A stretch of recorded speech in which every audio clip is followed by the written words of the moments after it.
Tahukah anda bahawa nama Vietnam berasal daripada gabungan dua perkataan kuno, Viet dan Nam?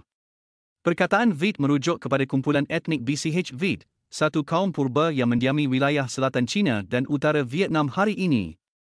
Sementara itu, Nam pula bermaksud selatan, merujuk kepada kedudukan geografi mereka yang berada di selatan China.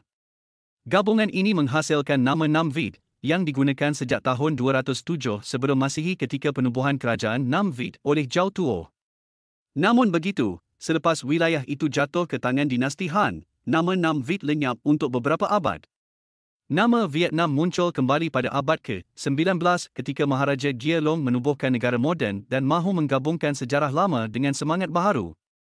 Pada tahun 1804, Gia Long mencadangkan nama Vietnam kepada dinasti Qing di China, dan nama itu diterima secara rasmi. Perkataan Viet diletakkan di hadapan sebagai simbol kemerdekaan dan kebanggaan bangsa, berbeza daripada susunan asal Nam Viet. Sejak itu, nama Vietnam terus digunakan melalui era penjajahan Perancis, perang, pembahagian negara dan penyatuan semula. Hari ini, Vietnam adalah sebuah negara yang berdiri megah, tetapi nama dan sejarahnya masih mengingatkan kita kepada perjuangan identiti dan kemerdekaan. Inilah kisah bagaimana nama Vietnam lahir, gabungan warisan purba dan harapan masa depan yang berakar dari sejarah.